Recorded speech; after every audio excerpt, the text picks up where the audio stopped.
navigate, I mean, a lot of things that we haven't had to navigate yet. And so my hope for them, and they can talk about whatever they want, but my hope was like, what are things as you look at where we're at and where we're hoping to go as we grow, things that you've learned that will be helpful for us to take note of, that could help us grow and respond to the changes that we're embarking on here. Absolutely. I was just gonna say, before we get into that, I just wanted to say, like, just from an insider or outsider inside perspective, what an amazing job you guys are doing at like navigating this whole thing. Like even like the smallest thing as your stage layout, and just the heart behind that of just you wanted it even lower, because like just know that your guys' heart is so right, and you guys are starting off so strong already. So I can't imagine what you guys are gonna do from here. So I just, first of all, just wanted to say that you guys are. It's just the heart behind this is so strong. So anyway, be encouraged. Yeah, That's all. super cool. Well, I figure I'll talk a little bit about preparation, and then maybe you could hit them with the spiritual side of things, Yeah. the songwriting maybe. Do that. But hey, a little bit about me. My name is Hord. I'm from Kansas City, as you know. But a little bit of my story is I grew up playing music. Started playing when I was around 12. That's about the same time my family found Jesus. We became in love with Jesus because he miraculously cured my father of hepatitis C. And it's this really crazy experience. My grandpa was a worship pastor, my dad's dad, but he was in it for the money, and so my dad saw a lot of politics in church, and my dad hated church. And then, lo and behold, my dad hated God too, and lo and behold, God heals him miraculously with hepatitis C. Boom, we love Jesus. So, crazy thing. Amazing how that works. And how we ended up at a vineyard is my dad hated church. So for about 2 years after falling in love with Jesus, my dad wouldn't go to a church because he thought they were just trying to get his tithe money and stuff. And so my dad watched televangelists as his church. He watched Joyce Meyer constantly. And anyway, a couple years later, we end up at the Casey North Vineyard, and the guy preaching is this guy my dad used to smoke pot with in high school. Awesome. So, Fred Herron is our pastor, and him and my dad used to party. It's pretty funny. Anyway, so I got involved with the worship This is stuff being there. recorded, by the way, just so I don't know if you know. So. Well, we can edit. We're not that. posting it Yeah. on. You know, it's I fine. was like, you might want to edit It's- something like that. It's no secret. Stop the live It's stream. not. He'll tell you. It's no secret. Fred's on vacation anyway, so Well, yeah, Fred said that from the stage. Yeah. He said that from our stage. it doesn't matter. Anyway, so I got involved with the worship ministry there around 13 years old, 14, I don't know, somewhere around there. I had a very incredible worship pastor that really took me under his wing. And I was very much inspired, and I wanted to get good at this thing, so I started waking up at 5 in the morning every day before school and practicing before I went to school. I started that when I was like in 6th grade. And that was on guitar. I don't play drums, I'm a guitar player. It's so funny. Anyway, so fast forward, at the age of 18, I get hired to go on the road and be the touring guitar player for Joyce Meyer Ministries, which is like really hilarious because this is this gal that used to be my dad's televangelist preacher.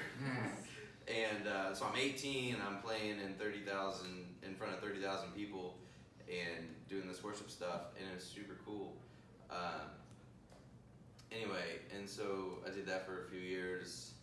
That ended, and I've been in touring bands, country bands, rock and roll bands. I still play in bars, still play in clubs, still play weddings. But now I'm the music director at our vineyard, the vineyard I grew up with the pastor that used to talk to my dad. Anyway, so as the music director there, I have the opportunity to kind of teach and help our musicians grow. And so in some of those ways, in some of those things I teach them, it's all about preparation. And so what you do before you even get to the rehearsal. God gave me this vision a couple years ago about how our life and our gifts is like a plot of land that he gave us. And it's our job to plant the seeds in this land and to grow crops so that we could share that with our congregation, with our family, with our people. So if that is music, and if that's like guitar playing, for instance, metaphorically, you're the farmer. You have to go out there and water your plants. So when you're at home, you got to practice your guitar. Or if you're a singer, you're at home. When you're by yourself, you got to practice singing. And you got to do things that aren't fun. I mean, plowing the dirt and, pulling up weeds is not fun.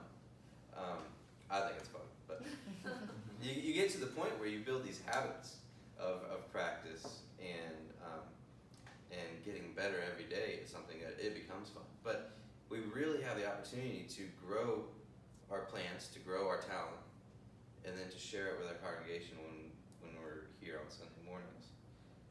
And so some of the things that I do particularly to do this is, so I'm sure you guys, like a week in advance or a couple days in advance to a Sunday, you probably get the set list of the songs you're playing.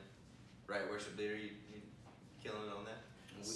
Yeah. That's good. Some churches like day of, like, Yeah, hey, we're gonna play day this. before, yeah. I wrote this song an hour ago, so we're gonna play it. No, so when you get these set lists, you need to make the time to listen to them and to actually take note of some of the intricate parts of it. So something I do is I make my own charts. So of course we have the chord charts that have the lyrics and have the chords on it, and that's all good and well, but it takes the work out of it. And so it's amazing what happens when you actually, with a notebook paper, you write out the chords to, this is the verse. So this verse goes G, C, D. And then the pre-chorus goes C, D, G. And the chorus goes blah, blah, blah. And you make this connection in your mind of, Sunday morning you'll be there and you're like, I wrote that down. I remember how this goes. It connects from writing down, it connects in your mind, then you play it. And I do this every day. I actually use what's called Nashville numbers, which, have any of you guys ever heard anything like that? Yeah. So Nashville numbers, Nashville charting, is definitely something to write down, definitely something to research. But it's using numbers so that you can play.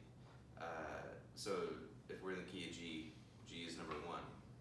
And so say we show up Sunday morning and the worship leader's like, I want to sing this in F.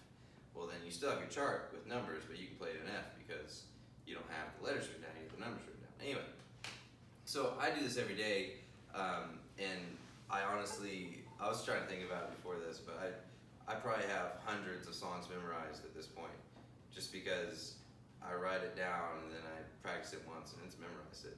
And memorizing songs is my next thing. Like, dead face comes from staring at a screen, staring at your iPad, staring at a chord chart. And honestly, if we take the time to practice and to prepare, we don't need the chord chart. And then you can make the connection to the Lord and to your people, and you could lift your face, maybe smile once, maybe not have dead face. Are you guys currently using charts? Yeah. Yep. Yeah, and it's definitely a jump for worship leaders because they have to memorize lyrics. They make these things called confidence monitors. Oh yeah. A little television in front of you that has the lyrics, maybe something to look into, or a projector on the back wall. I've also seen people do that. But as a musician, you don't have to memorize the lyrics completely, so your job's a lot easier. And so this takes away from dead face. You can look up from your chord chart, and you can smile, and you can interact with your bandmates, actually look them in the eye and look like you're enjoying what's happening. I mean, I'm sure you guys have all seen a band or a worship band that they don't look at each other. They're singing about joy, but man, they look like death. Like, y'all have seen that, right? Happens every week. Not here, I'm just saying it happens every week. I was gonna say, one thing we decided to do, this is just recently, that might help with starting to memorize and just easier on volunteers, was we looked at all the songs that we have been doing, and there's, so many. Right. And we're like, well, let's consolidate them just into 30 songs. Let's write a list that these are the 30 songs that we'd love for you guys just to listen, start memorizing, get to know, because we will choose 5 of these every given week out of the 30, right? Yeah. That's basically how it was. And it was also very beneficial because we got to see what we were mostly singing about. And we were singing a lot of Holy Spirit songs, we were singing a lot of Jesus songs, but we really did not have many Father songs. And it got us to show what we're teaching our congregation. Yes, the pastor and sermon during the week is teaching your congregation, but your songs are teaching congregation too. And we didn't have many Father songs, and we're like, man, that is so sad. Like, how we wouldn't have known that though if we didn't take the time to see what are we singing, what are we teaching our congregation. So that may be beneficial. We do have a 40. Oh, sweet. That's but perfect. probably nobody other than the worship leaders would know that. So Okay. we do have a 40, That's awesome. and maybe one of our next steps would be to make that available to everybody and let Absolutely. you know what the 40 is. Yeah. It's Yeah. great. And 40 probably sounds like a lot of songs, but you can learn that, especially over a period of a year maybe, which is a long time. You could easily learn 40 songs. In the past, this probably sounds conceited, but in the past like 6 months, I've probably learned 120 songs, just with like the different people I've had to work for. And so it's definitely possible. And like I said, memorization is a muscle.